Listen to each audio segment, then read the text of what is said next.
Yo, what's up guys, Ben Fire here back with a video, and today we're going to be bringing you guys a post-commentary gameplay. I'm going to be trying out something new. Let me know if you guys like this style, because this will be something that I'll probably bring in the future.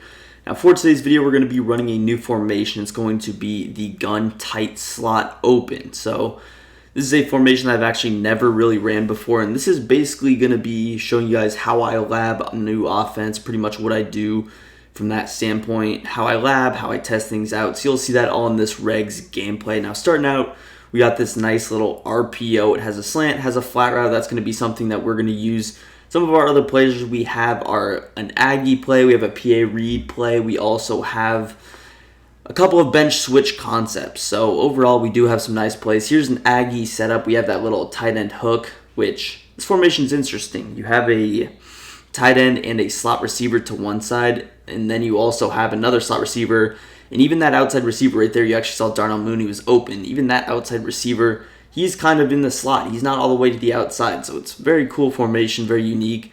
Here we're going to go back to the ground. This is the Aggie play again. We have outside apprentice, so that's why I put Robinson there. I noticed he's in two-man under, and that deep post should beat it 10 times out of 10, especially when you got a guy like Allen Robinson one-on-one against Xavier Rhodes. That's just, straight up disrespectful right there. So end up scoring that first touchdown of the game very, very quickly, and now we're on defense. Now defense, we're going to start out in 3-3-5 wide, pretty much just feeling out what he does. He looks like he wants to go to the ground heavy. That was his second run. Now he's actually going to go to the pass. So the first drive is always a feel-out drive for me. Right here, I don't know what he was doing, but he only managed 9 yards off that gain. But first drive is always a feel-out drive. You want to make him have to work for there. Right there, he had RB wide open. I don't know why he didn't throw that, but seems like our match is struggling right now. So immediately I switched to the 2-4-5 odd, and right the first play we run it, we get pressure from Roquan Smith off the edge. If you're playing anyone passing the ball a ton, 2-4-5 odds, what you usually want to do. Now right here is the exception, because you see he ends up breaking that RPO bubble to the house. So, but he actually ends up missing the extra point. But the only reason that works is because I had my slot corner on the right. I had auto flip off accidentally. I like blitzing with that slot corner off the right a little bit better, and that is mainly the reason why. But now we're back on offense. And again, we're doing these style of, gameplays. We're not going to be able to explain as much what we're doing. But there you see just the stock bench switch. We threw a little delay fade, I believe, and the running back hook. Here's this inside switch play. What I'm going to do is streak that B wide receiver. We're going to go ahead.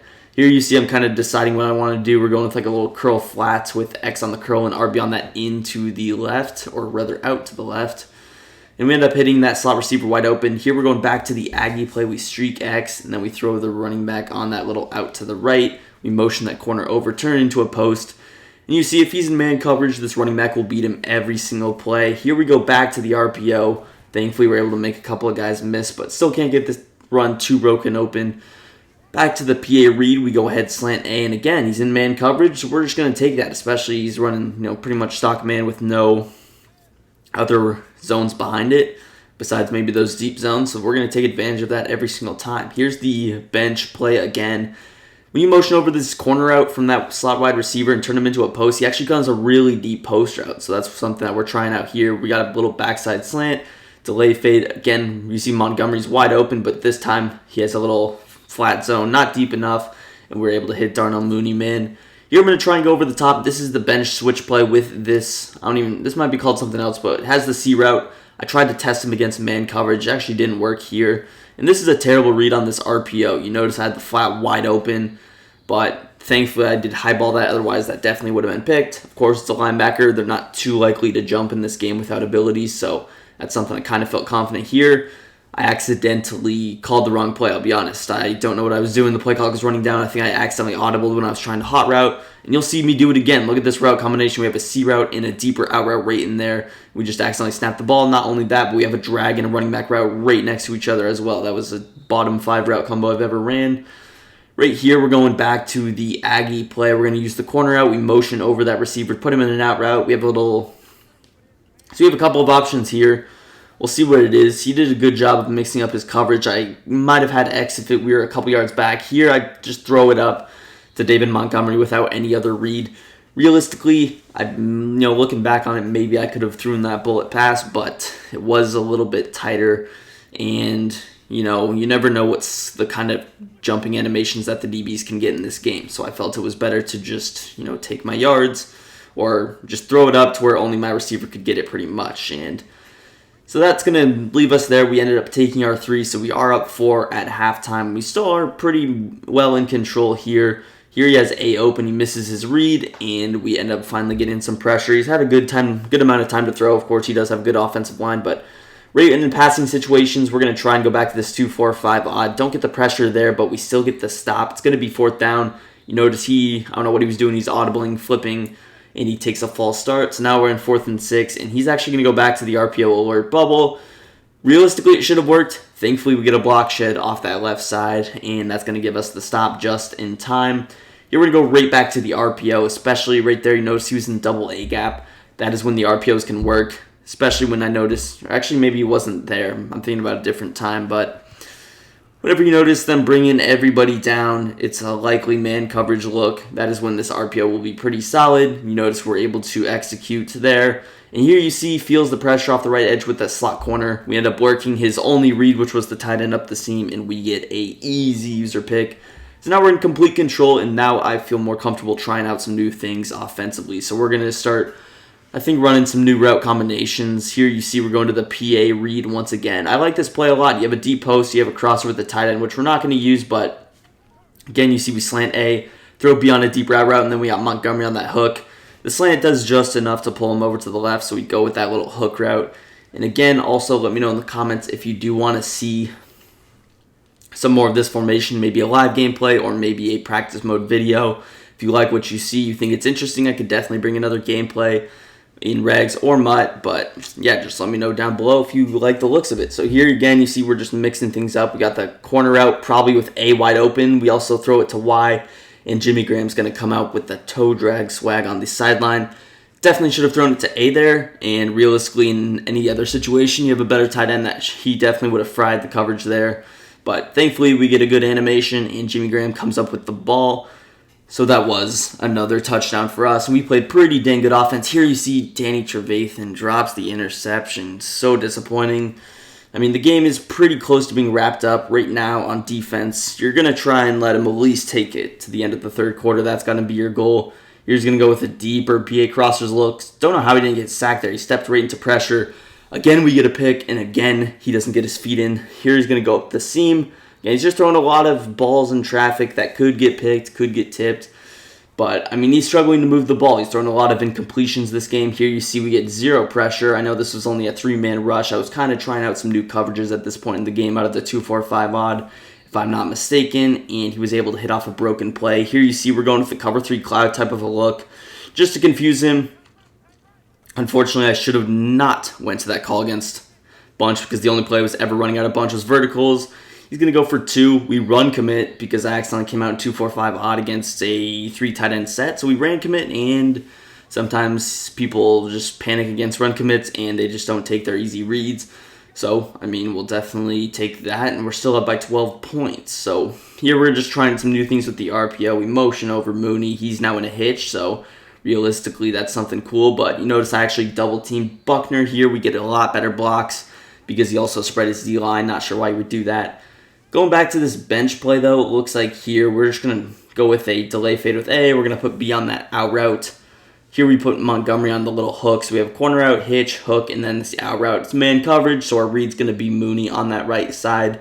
And again, this is a very good blocking formation because you have the running back on the opposite side of the tight end, and you can block 2 of those guys. So it's similar to bunch with how good the blocking is. Here's a really good play. We have a deep post drag, backside running back route, and then the corner out to the same side. So that's a really good combo. Again, I like this RPO a lot just because this was mainly the only run we ran this game, or we called rather.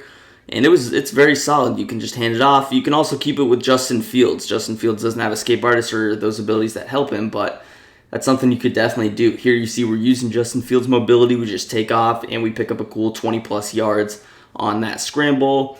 Again, this is late in the game. We have it wrapped up. Here I accidentally, messed up. I was pretty much trying, I don't even know what I was trying to do, but we ran out of time, so now we have a smoke screen right to the same side as the running back route, which was not what we wanted. So again, we're forced to kind of take off with Fields. Here I thought I maybe could have got in, 34 kind of came out of nowhere, but we're down to the 2-yard line. We're going to go right back to the RPO. This time, he wasn't the double A gap that I was kind of talking about earlier that I messed up on, but we're able to just run it, keep it. Against double A gap, easy read was going to the outside. I think I maybe could have also kept it with Fields there on the read option. So this RPO is definitely good. Again, you guys probably know about the RPO glitch.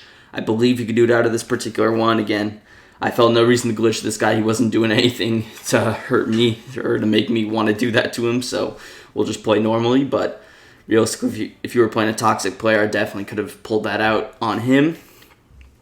Here again, we're just going back to the cover 2. That was actually a weird animation. I've never really seen that. I feel like that was an animation that was in the game a long time ago with that little falling down, kind of touching the grass with his left hand, stumbling. I felt that was a cool animation, but I also felt like that should have been a pick. But we're just sending that heat. Again, you see Roquan Smith getting there every time. His running back is blocking, and he is still not blocking Roquan Smith. That's the power of getting a super fast linebacker there. And again, we're not even really setting it up here where he actually snaps so fast.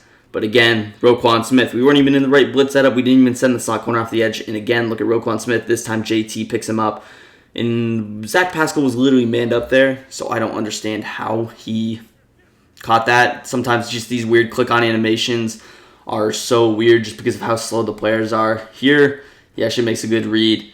I don't know if he knows how to... I can tell this guy didn't really know how to catch that well, and that was the result of him throwing a bunch of blind passes. That's a safety that's easily picked off, but Trevathan, the Bears just didn't have any good safeties, to be honest.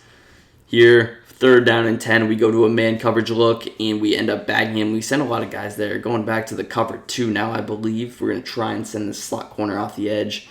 But Roquan Smith is the guy again. Somehow he gets a good animation. I need Trevathan. If you're a linebacker out on my field, I need you to at least tackle him. Come on now. Quick snapping, but I mean, the game's pretty much wrapped up at this point. He's not using timeouts, so you always got to respect an opponent that is not calling the timeouts. Definitely appreciate that, not keeping me in this game longer. But last play of the game, he's just going to go out sad and throw an incompletion. But overall, we played pretty good this game. Let me know if you guys like this style.